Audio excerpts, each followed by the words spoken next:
The first light of dawn bled through heavy curtains, carrying with it the scent of jasmine gardens and the unspoken weight of secrets.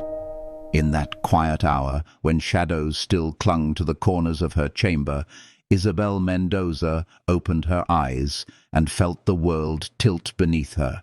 She was only 19, a girl accustomed to silence, to hiding her music within the keys of an abandoned piano, to watching life as though it belonged to someone else.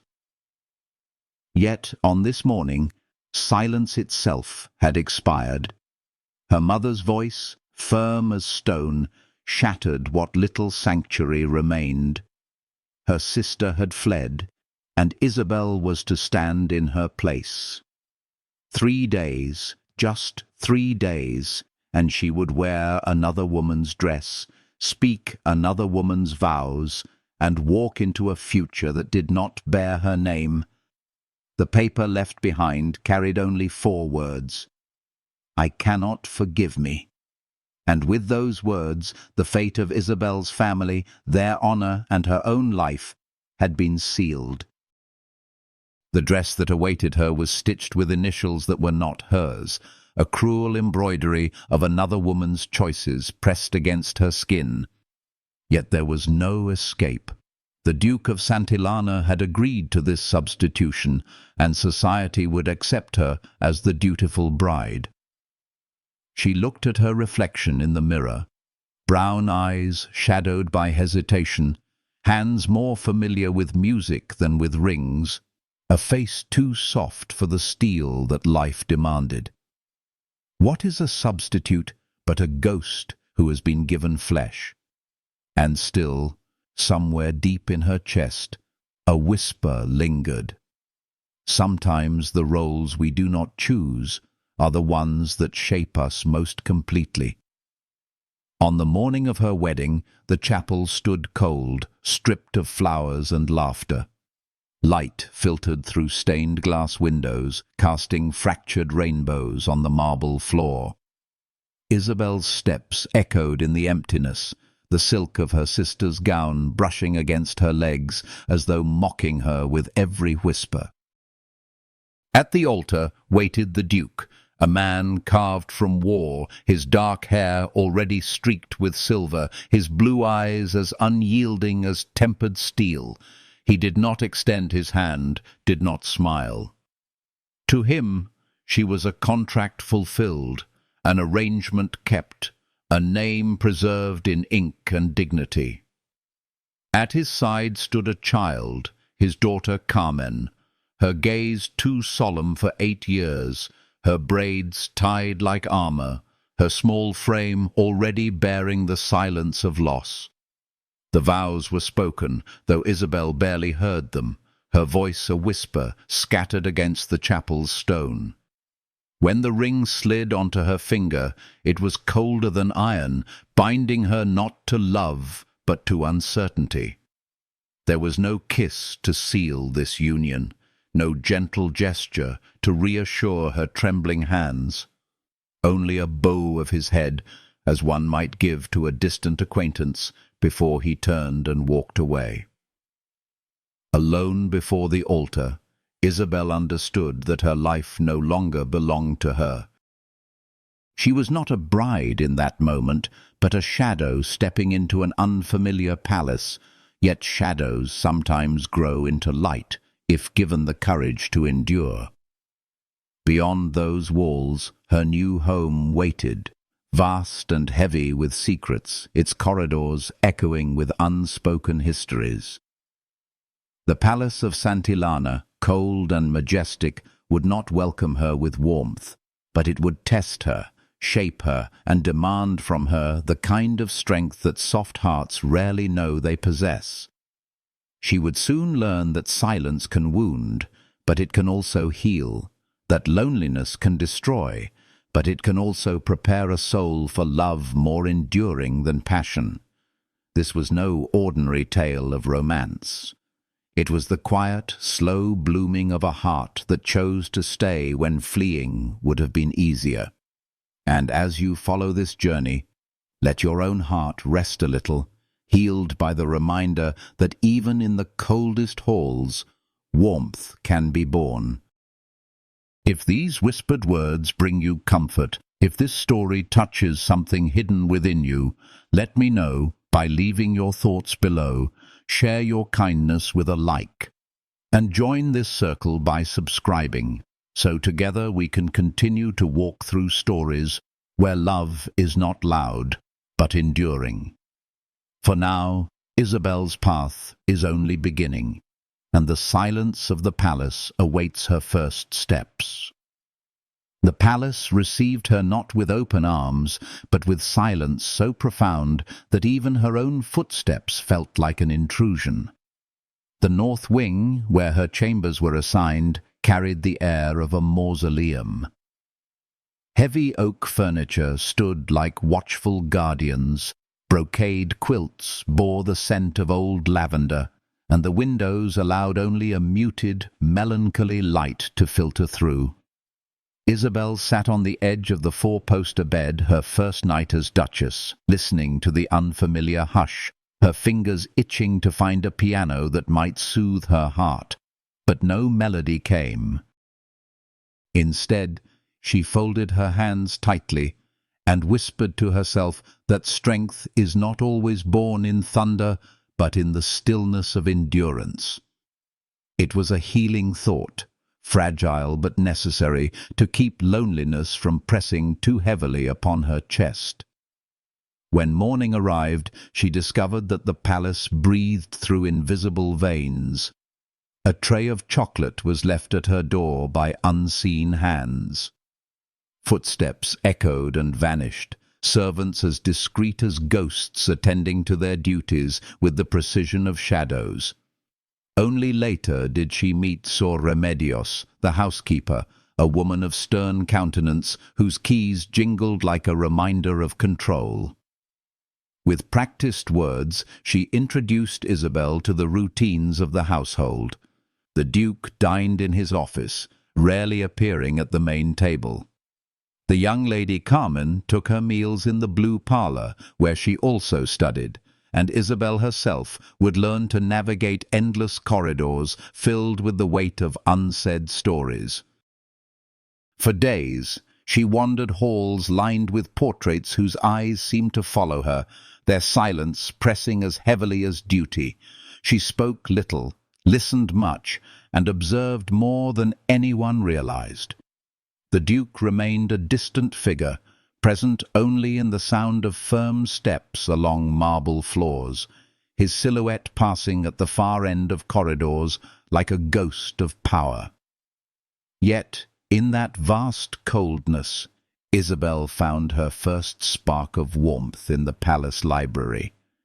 There, beneath towering shelves, she discovered a piano, its keys yellowed with age, but still alive with the promise of music. Her fingers hovered, hesitant, before pressing down. The sound, though fragile, spread through the room as if awakening it from slumber.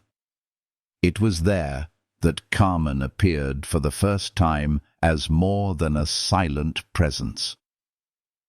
The child lingered at the doorway, her blue eyes fixed not on Isabel, but on the music itself, as though she recognized a language she had long missed.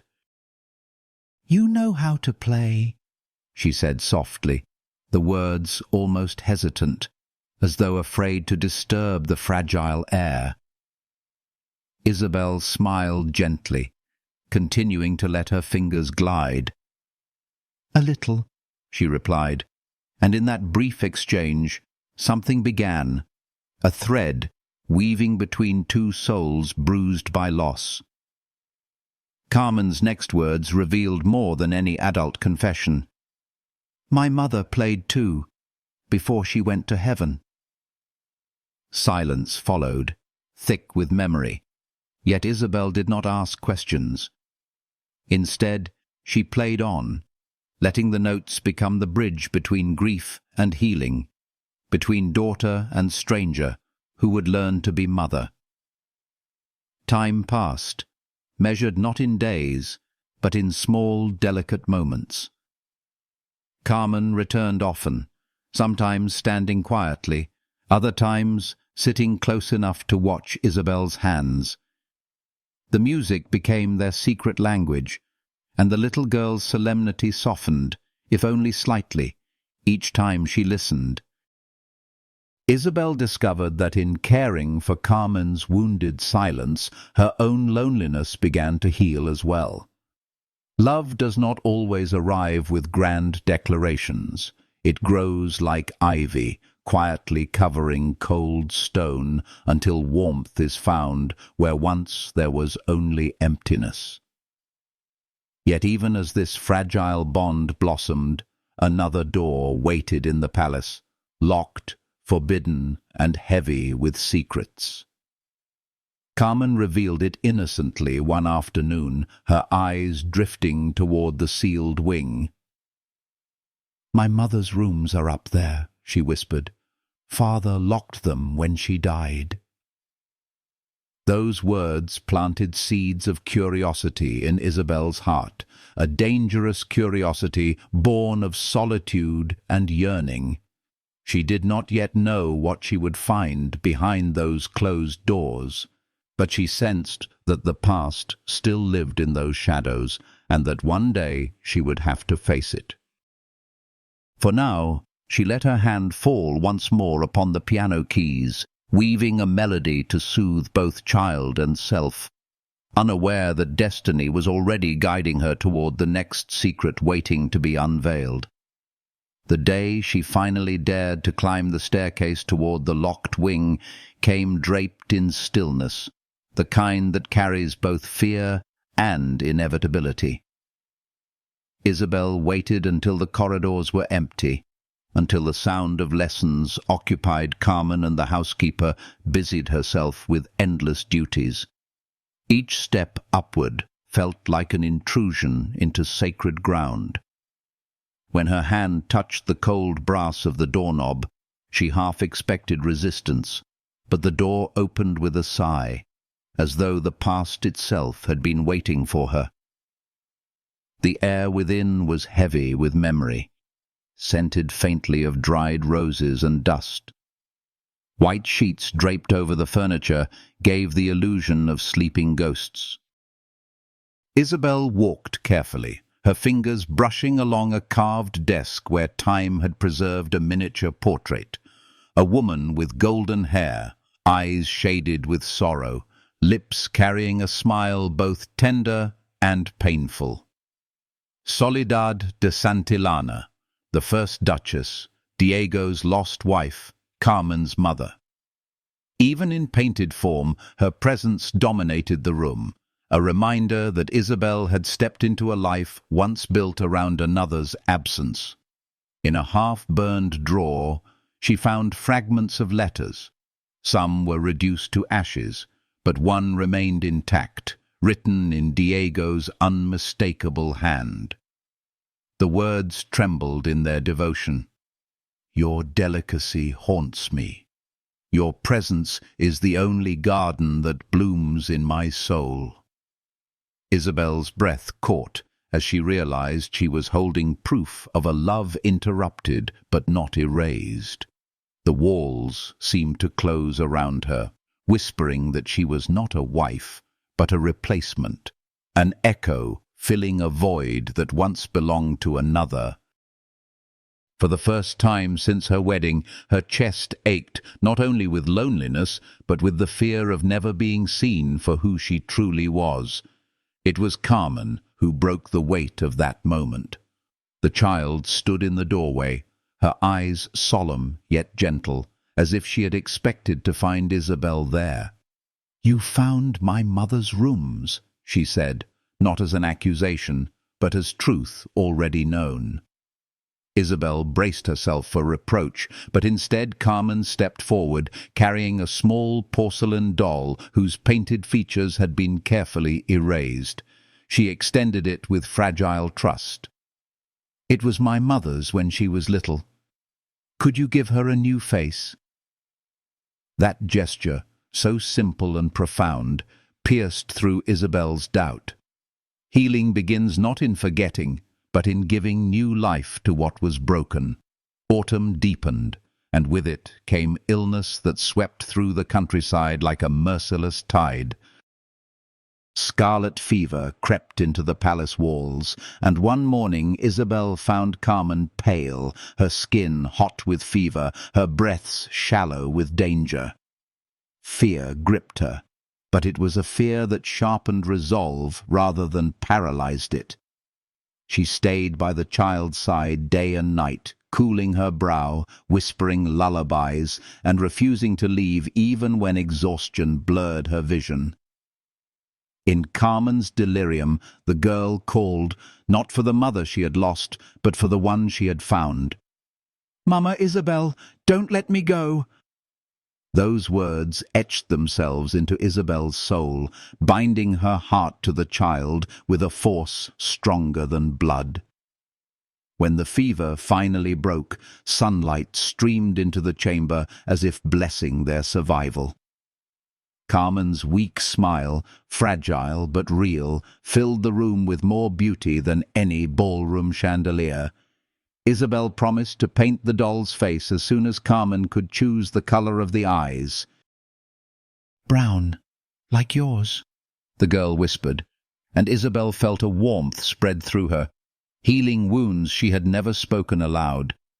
It was in that tender scene, with Isabel playing a soft melody at the piano and Carmen asleep beside her, that Diego paused outside the half-open door. His hand gripped the frame with unnecessary force, his usually guarded face caught in conflict. He had seen war and loss, but what he witnessed then was different. Devotion born of choice, not duty. In that moment, a wall within him cracked, though he said nothing. He walked away, leaving behind silence that was no longer cold, but charged with change. Winter crept in with its storms, and with it came a gathering of nobility at the palace. For the first time, Isabel was to be presented publicly as the Duchess. Her dress, midnight blue embroidered with pearls, caught the candlelight like stars against the night sky.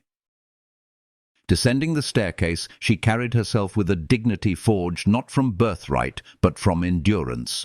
Yet whispers circled her, and the Marquis of Velasco struck with venomous words, calling her nothing more than a substitute. The hall stilled, waiting for her to falter. Instead, Isabel lifted her chin, her voice calm, yet resolute. "Some are born into their places, others earn them with merit. The difference is seen in time." Her words, spoken with grace, disarmed malice and drew respect where there had been only doubt. Later, Diego sought her out. For the first time, his voice softened into apology. "Forgive me. I should have defended you." His uncertainty was foreign, almost tender, and when he asked if she would walk in the gardens with him beneath the clear night sky, Isabel sensed a door had opened, not the kind that revealed the past, but one that beckoned toward a different future. The silence of the palace had shifted. Where once it suffocated, now it began to hum with possibility. Isabel's journey was no longer just about enduring, but about transforming shadows into light. The steps she took into the winter garden beside her husband would lead her toward trials she had yet to imagine. Trials of loyalty, of love, and of the heart's quiet courage to choose healing even in the presence of pain. The letter that arrived in December carried with it the chill of winter, its seal pressed with the Mendoza crest, its handwriting her mother's. Isabel opened it with trembling fingers, and as her eyes moved across the page, she felt the fragile peace she had built begin to waver. Esperanza, the sister who had fled, had returned, stripped of fortune, dignity, and illusions. Catalina demanded she be received into the palace, citing duty, family honor, and whispers of scandal that must be hidden from prying eyes. Isabel read the lines again and again, the words heavy with the weight of a past that refused to remain buried. At luncheon, she handed the letter to Diego. His face betrayed nothing, his voice flat as stone. "We will receive her. She will stay in the East Wing, under supervision." The word itself struck Isabel like iron. Supervision. Esperanza was no longer simply a runaway bride, but a potential threat, tied to rumors of Carlist sympathies and dangerous correspondence. Isabel felt the air thicken with dread, though her features remained composed. The palace, already a place of ghosts, was about to house one more. 3 days later, Isabel stood at her chamber window as a modest carriage approached. The figure that descended was cloaked in darkness, yet her posture betrayed her. Esperanza, proud even in ruin. Time and hardship had left their mark. Her golden hair was dulled, her laughter absent, her eyes ringed with sleepless shadows. She entered the palace as though stepping into a mirror of what her life could have been. Isabel watched her with a heart torn between resentment and pity, knowing that fate had woven them together once more, but no longer in the same pattern. The meeting was arranged in the library. Winter light streamed through tall windows, casting shadows across the shelves. Esperanza sat by the fire, her beauty marked now by a brittle edge, her smile sharp with irony. "Or should I say, Your Excellency," she greeted, her voice laced with both bitterness and curiosity. Isabel answered softly, "Esperanza," her tone a mixture of restraint and buried affection. Their conversation danced between accusation and confession. Two sisters circling the unspoken truth that their destinies had been forever altered by one night of flight. "You've grown into the role well," Esperanza said, her gaze lingering on the ducal ring upon Isabel's hand. "Change," Isabel answered, "is not always a choice. It is sometimes survival." Esperanza smirked, though her eyes shimmered with something more fragile. "Or perhaps it reveals who we always were beneath the surface." Their silence was broken only by the crackle of the fire, heavy with recognition that the roles of sun and shadow had reversed. Isabel, once invisible, now stood firm in a place her sister had abandoned. Esperanza, once radiant, now seemed to flicker like a dying flame. It was Carmen who shattered the fragile stillness. She entered with the directness of a child, her eyes narrowing at the stranger beside Isabel. "Mama Isabel, who is she?" Esperanza leaned forward, summoning a smile that no longer carried warmth. "I am your mother's sister." But Carmen instinctively drew nearer to Isabel, her small body pressed against the woman who had kept vigil by her sickbed. "Are you leaving soon?" she asked simply. The question landed like a blade, cutting through any pretense. And Esperanza laughed softly, though there was no mirth. "Yes, little one, I will leave soon." And in that moment it was clear even to the child that the bonds of blood were weaker than the bonds of choice. Days turned into weeks, and tension settled over the palace like frost. Whispers grew louder beyond its gates, fed by noble tongues eager for scandal. Questions arose of Isabel's marriage, of its legitimacy, of whether a substitution at the altar could be recognized by crown and council. The Marquis of Velasco, ever the serpent in silk, formally requested an investigation, citing witnesses absent and duties unfulfilled.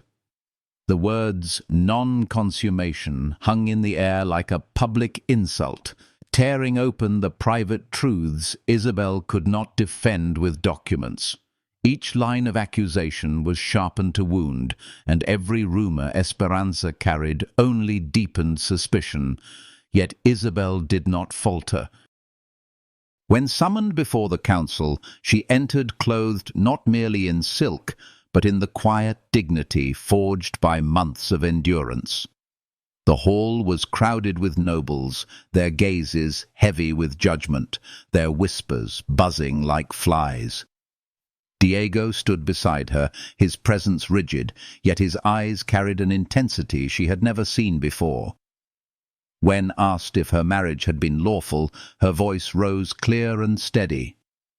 "There are marriages born of passion, and there are marriages that grow in respect. Some unions are sealed in a night, others are consecrated every day. My marriage began without love, but it has learned to flourish within it. I did not seek this destiny, but I chose to embrace it with honor." The silence that followed was broken by a child's cry. Carmen, who had disobeyed every order to remain behind, ran forward, clutching Isabel's skirts. "Mama, Isabel, don't let them take you away." The hall froze, nobles shifting uneasily as innocence shattered their formality. The child's plea carried more proof than any testimony, more power than any legal argument. Isabel bent to hold her, the girl's tears soaking her gown, and in that embrace the truth became undeniable. This was not a substitute, but a mother chosen through love. The council ruled in their favor. Diego's defense was simple but final. "Here is my wife. Her loyalty is beyond question. To doubt her is to doubt my judgment, and to doubt my judgment is to doubt my honor." The words echoed not only through the chamber, but into Isabel's very soul. They returned to the palace, not as strangers bound by duty, but as allies who had stood together against slander and survived. That night, rain whispered against the windows as Diego approached her chambers. His knock was softer than she had imagined he was capable of. Inside, the fire crackled low, and candlelight bathed the room in gentle warmth. His face, stripped of formality, revealed vulnerability long hidden. He spoke haltingly at first, then with rising clarity, confessing that her quiet strength had unsettled him, that her devotion to Carmen had softened walls he thought impenetrable, that her presence had healed wounds he believed would never close. "I married you out of obligation," he admitted, "but I have come to love you for the hope you carry into this house." Isabel felt her defenses melt, years of invisibility dissolving into the truth she had always longed to hear. She stepped closer, her words trembling yet sure. "I did not love the husband given to me, but the man I discovered through silence and small kindnesses." Their hands met, tentative yet certain, and when his lips finally found hers, it was not the kiss of strangers forced together, but of two souls who had chosen after long trial to see each other clearly. That night was not marked by passion alone, but by healing, by reverence, by the consecration of a love patiently born. The storm outside faded, and in its place lingered the soft certainty that they had crossed into something new. Morning would bring duties, whispers, and shadows yet to be faced. But for now, Isabel rested in the warmth of arms that no longer held her as a substitute, but as a partner, a beloved, a home. And even as dawn stretched pale across the horizon, her heart knew that the true test of love was not in surviving scandal or silencing rumors, but in the daily courage to stay. What awaited her next was not only the presence of a sister who could not find peace within those walls, but the fragile promise of a family learning, slowly, to heal together. The morning Isabel discovered Esperanza had vanished once more, she felt no sting of betrayal, only the calm recognition that some souls are not meant to stay. The east wing, where her sister had been sheltered, stood empty, its curtains swaying gently as though waving farewell. A note might have softened the absence, but none was left. Isabel knew without words that Esperanza had gone in search of another horizon, unable to live in the shadow of what her younger sister had built. And though grief stirred, it was tempered by compassion. To love someone sometimes meant letting them leave, releasing the chains of expectation so they might find their own healing path. Still, Isabel's heart could not rest. She left Diego a simple letter upon his desk, promising she was not fleeing as others had, but seeking closure. The Valley Inn, modest and quiet on the outskirts of Manzanares, was where she found Esperanza. Her sister sat in the small garden, cloaked in plain dress, her golden hair tied back, her face softened by resignation. "I knew you would come," Esperanza said, without lifting her gaze. Isabel sat beside her on the worn stone bench, their closeness a bridge across years of distance. The conversation that followed was stripped of vanity and pride, and Esperanza confessed the illusions that had driven her away, dreams of revolutions, of men who promised kingdoms but gave only abandonment. "I fled, thinking I deserved something grand," she murmured, "but I discovered that grandeur without love is emptiness." Isabel listened in silence, her hand covering her sister's trembling one. She did not offer judgment, only presence.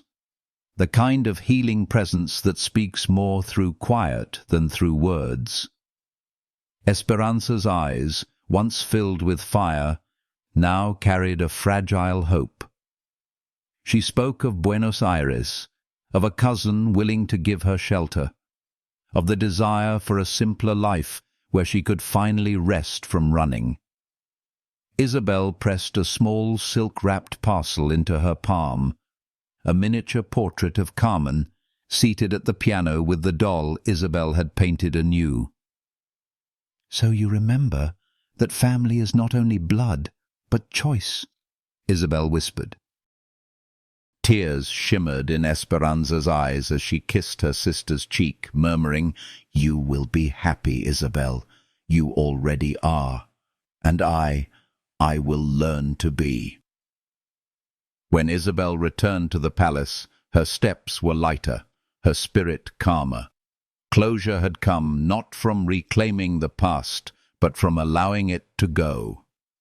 The following months brought the quiet miracle she had longed for, the whisper of new life stirring within her.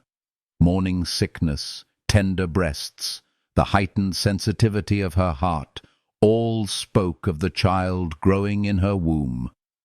When she told Diego in the library, her voice carried both trembling and joy. He stood frozen, then dropped to his knees beside her, pressing his war-hardened hands against her still flat belly with reverence. "A child," he breathed, his voice cracking with awe. Carmen burst into the room, her eyes alight with wonder as she realized she would soon be a sister. In that moment, the family that had once been fractured by absence felt whole, bound together by hope. Pregnancy unfolded like spring after a long winter. Isabel walked in the gardens beneath blossoming almond trees, Carmen at her side humming small melodies to the unborn child, while Diego lingered nearby, protective yet softened by joy. Even the palace, once a mausoleum of silence, seemed to breathe differently, its halls echoing with warmth instead of loneliness.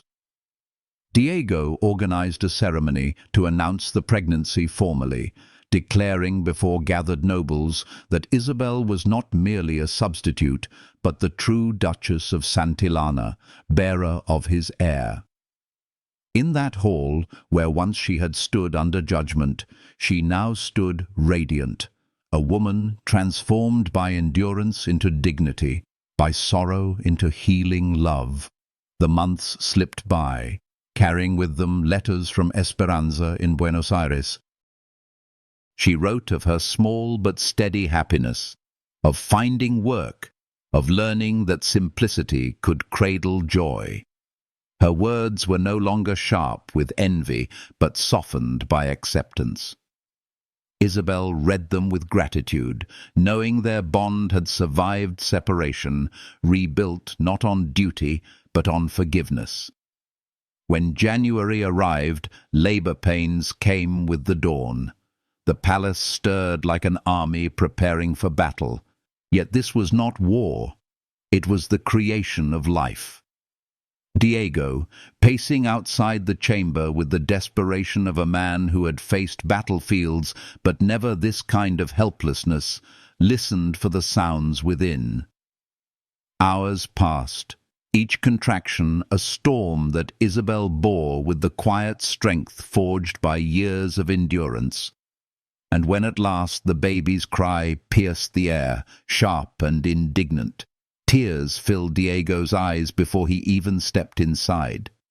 Isabel lay exhausted yet glowing, cradling a small bundle wrapped in white linen. "Alejandro," she whispered, naming him after Diego's father. His tiny hands grasped instinctively, his eyes flickered open with the warm brown of his mother's gaze. Diego sank to the bed's edge, his heart undone by the sight of the son who was both legacy and promise.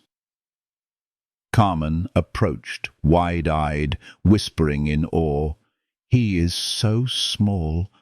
How will we ever teach him piano with hands like that?" Laughter filled the room, bright and tender, echoing against the walls like the sweetest music. That night, as Alejandro slept in his cradle and Carmen finally drifted into dreams of lullabies, Isabel and Diego sat close, their fingers intertwined as they watched the fragile rhythm of new life. "Almost a year ago," Isabel murmured, "I was only a shadow filling an empty place. Today, I am the mother of your son." Diego kissed her forehead gently. "And today, you are the woman who taught me that true love grows not from passion's fire, but from the courage to stay when others leave." The palace no longer felt haunted. Its stones, once weighted with sorrow, now carried the sound of footsteps belonging to a family healing together. Outside, the gardens whispered beneath the moonlight, and within, Isabel rested with the certainty that what began as substitution had become destiny, chosen, embraced, and cherished. Yet destiny, she knew, was still unfolding, for the years ahead would bring new joys, trials, and the enduring music of love that grows stronger with every passing season. 5 years passed, and the palace that had once echoed with silence now breathed with music and laughter. The gardens of Santillana bloomed brighter than ever, their roses carefully tended, their lavender filling the air with calming fragrance. Isabel walked among the stone paths in the soft light of March, her dress brushing against the grass as she watched Alejandro, now a boy of 4, chase butterflies with the wild joy of innocence. His dark hair caught the sunlight, and when he turned, his eyes, brown like hers, shone with a curiosity that promised endless questions. Beside him, Carmen, no longer a solemn child, but a young woman of 13, guided his steps with patient grace. She had grown into her beauty quietly, yet it was her intelligence and gentleness that left the deeper impression, her fingers now skilled enough on the piano to weave melodies that carried through open windows like threads of healing for all who heard them. "Mama Isabel!" Alejandro cried, running toward her with cupped hands. "I've found a red ladybug. She has dots like piano keys." He opened his palms to reveal the tiny creature, alive and fragile. Isabel bent down, her heart warmed by his delight. "It's very pretty, my love," she whispered, "but ladybugs need the sky. Let's set her free so she can dance with the flowers." Alejandro nodded solemnly, opening his hands. For a moment the ladybug rested, then lifted its wings and flew into the sunlight. Alejandro's laughter rose, pure and unguarded, while Carmen smiled softly, watching her little brother with a protective pride. Diego approached from the stables, his stride steady, his face marked with silver at the temples, yet softened by peace. At 40, he carried the dignity of his years without the weight of war that had once shadowed him. When he reached them, he bent to ruffle Alejandro's hair, then kissed Isabel's forehead, his voice deep yet warm. "How are my loves?" he asked. Isabel leaned into the touch of his hand, answering with a smile. "Alejandro freed a ladybug, and now he wishes to free music from the piano," Diego chuckled. "A nobler mission than freeing kingdoms from unwanted kings." The irony in his words was gentle. The wars that had once consumed him were now memories, their echoes softened by the peace of family. That evening, the library glowed with firelight. Carmen played a duet with Isabel, the notes of their melody mingling like braided voices. Alejandro leaned against Diego's knee, humming to the rhythm, his small fingers tapping imaginary keys. The Duke read poetry aloud in his calm, resonant tone, the cadence of his words folding into the music until the room felt like a sanctuary. It was a ritual born of love, of healing, of choosing each other day after day. And in the midst of it, Isabel thought of the young woman she had once been, an invisible sister pressed into a stranger's life, and marveled at the path that had led her here. The years had changed more than her family. Donna Catalina, her mother, had succumbed to illness 2 years before, leaving Isabel not with bitterness, but with an inheritance that acknowledged at last her worth.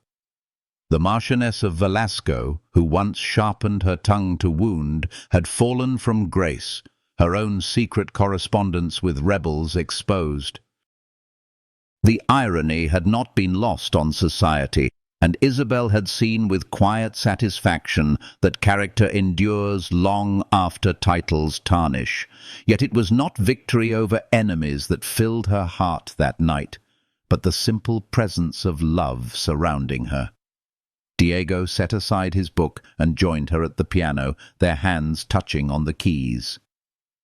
"Not another person," he whispered, when she spoke of feeling like a stranger to the girl she had once been, but the same soul who finally found where to flourish.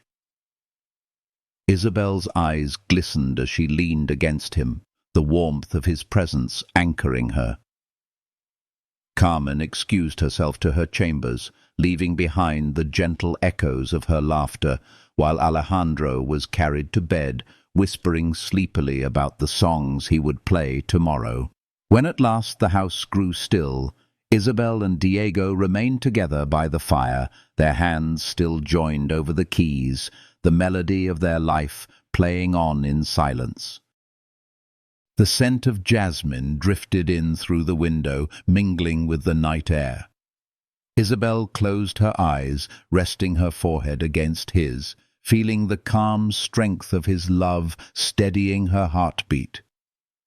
"This," Diego murmured, his voice low, "is what I always wanted, without knowing how to ask for it.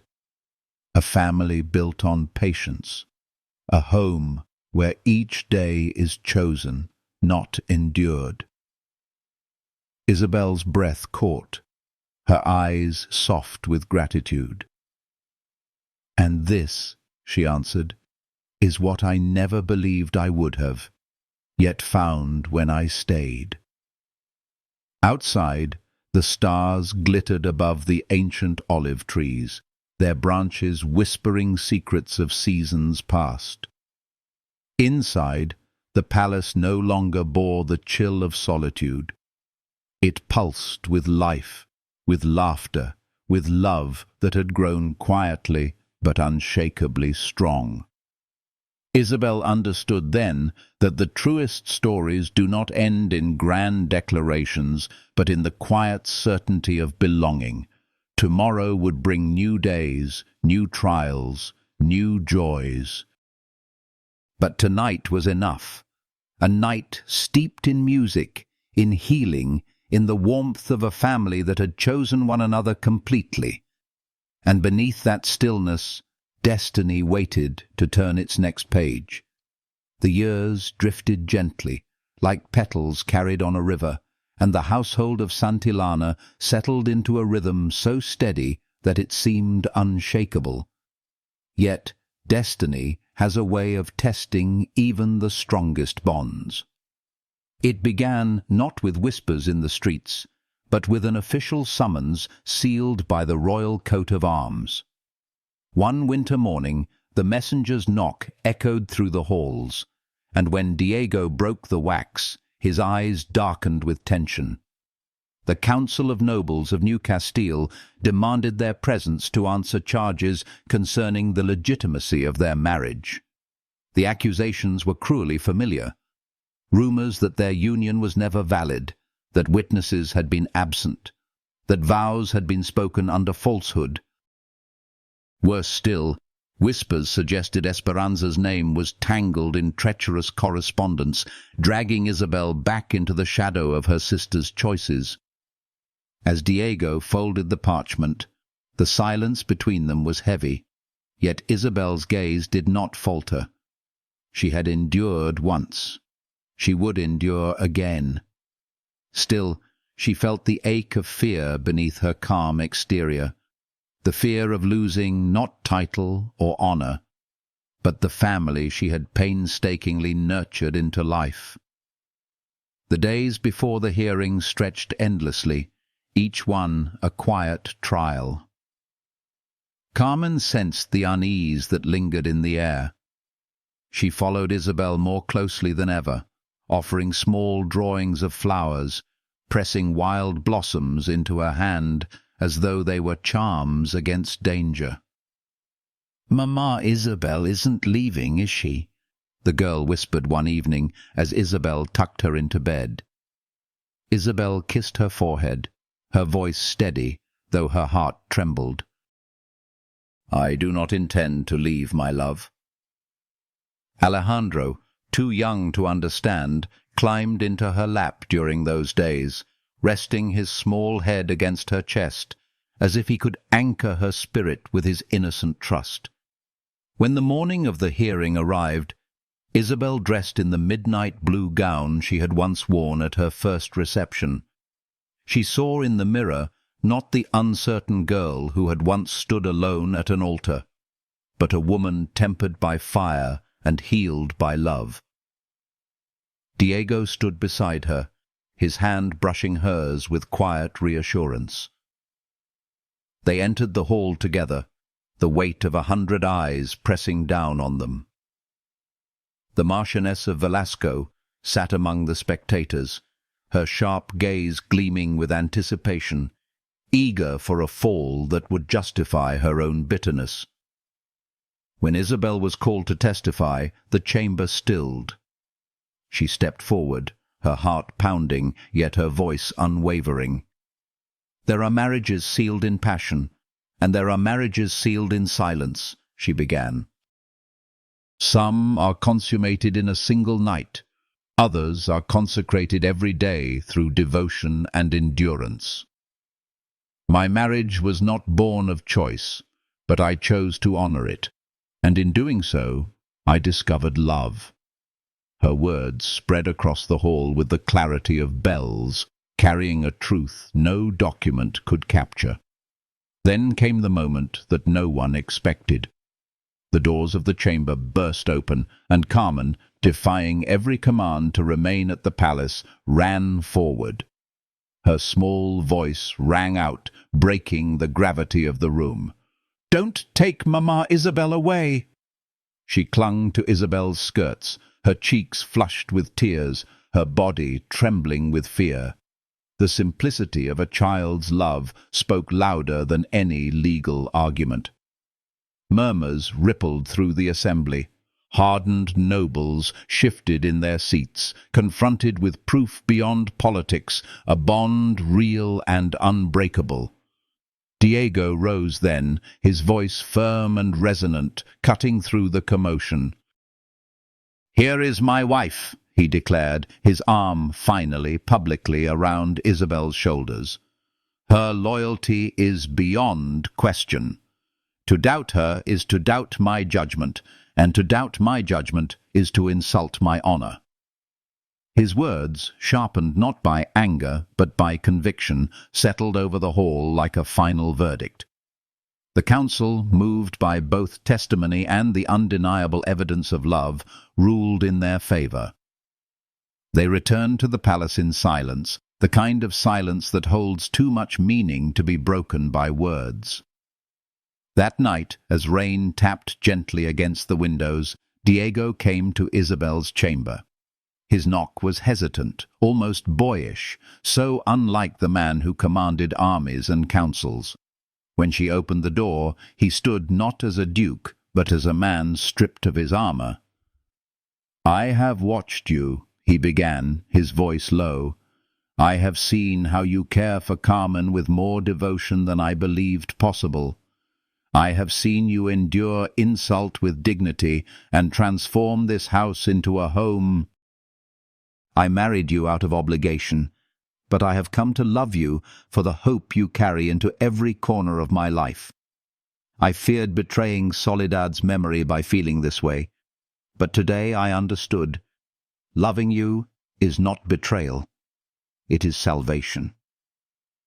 Isabel's heart ached with the weight of his words. She stepped closer, her own voice trembling.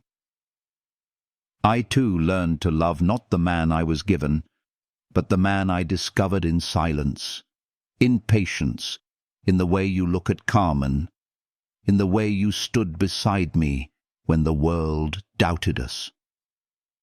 His hands found her face with reverence, tracing it as though memorizing every line. When his lips finally met hers, it was with tenderness, with the healing weight of all that had gone unspoken. That night, for the first time, they gave themselves to each other fully, not as strangers bound by duty, but as two souls who had chosen love. Outside, the storm eased into calm, and inside, the long silence of their marriage gave way to music, whispered and true. Morning brought light through the windows, golden and soft. Isabel lay beside Diego, her hand resting lightly on his chest, feeling the steady rhythm of his heart. For the first time she no longer feared that she was only a substitute. She was wife, beloved, mother, and partner. The palace that had once seemed a prison now felt like a sanctuary, a place where love had finally been allowed to bloom. And though new trials would inevitably rise with time, she knew they would face them together, their union no longer in question, but consecrated by choice. The sound of Carmen's laughter drifted through the hallways as she played at the piano with Alejandro, their voices mingling in joy. Isabel rose, her heart full, her spirit quieted by healing peace. What began in shadows had turned into light, and beyond the walls of the palace the olive trees whispered in the breeze, carrying forward the song of a love that had finally found its voice. The years that followed unfurled with a gentleness Isabel once believed life would never grant her. Seasons changed, but within the walls of Santillana harmony endured, woven into every day by music, laughter, and the quiet strength of devotion. Alejandro grew swiftly, a boy with restless eyes and a heart too large for his small frame. He chased butterflies through the gardens, spoke to the birds as though they understood him, and returned each evening with dirt on his shoes and stories on his lips.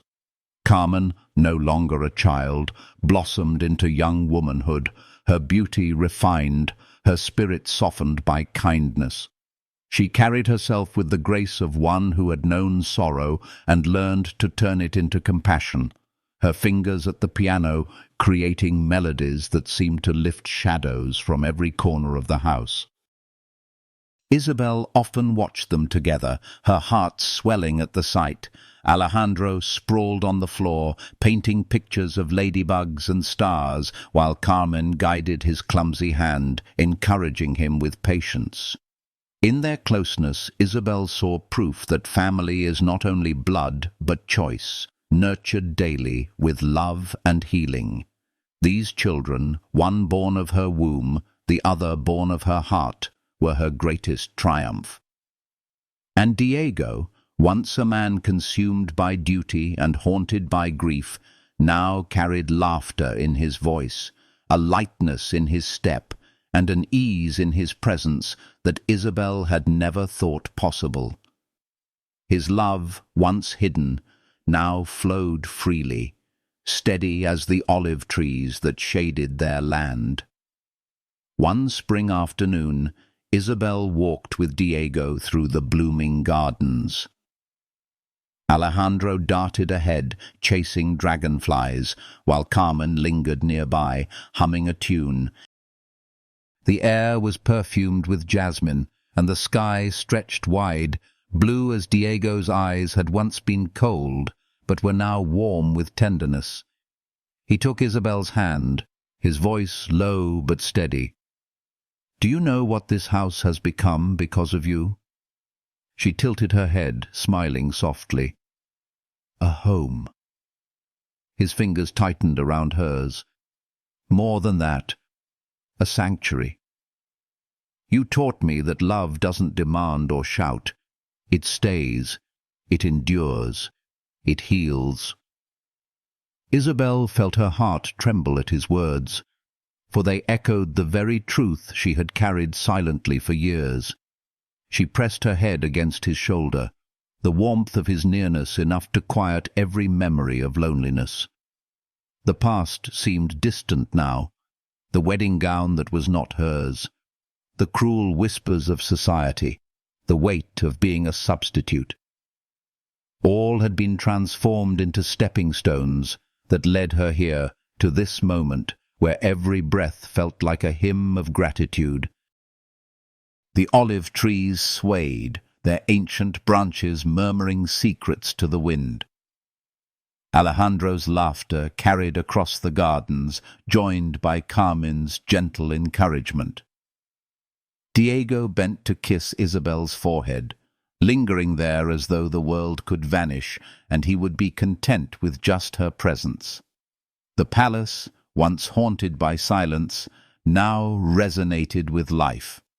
Proof that the truest loves are not the ones we chase, but the ones we embrace when they are given. That night, Isabel sat at the piano, Alejandro perched beside her, Carmen on the opposite bench. Together they played a melody Isabel had composed years before, its notes rising like prayer. Diego listened from his chair, his gaze steady, his expression softened by pride. The fire crackled. The children's voices blended with the music, and Isabel felt the fullness of her journey settle into her soul. She was no longer invisible, no longer a shadow.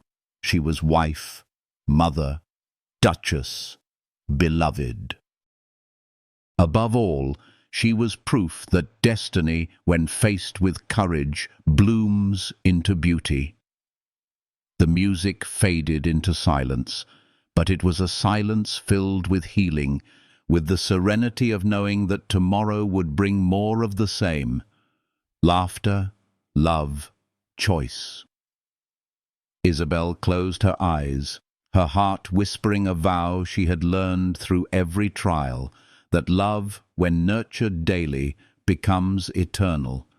And to you who have followed this story to its end, may its warmth rest within you like a gentle flame. If this tale touched your heart, if it healed a quiet place within you, I invite you to share your thoughts in the comments. Let your kindness reach others with a like, and subscribe so we may continue to walk together through stories where love is whispered, endured, and forever chosen.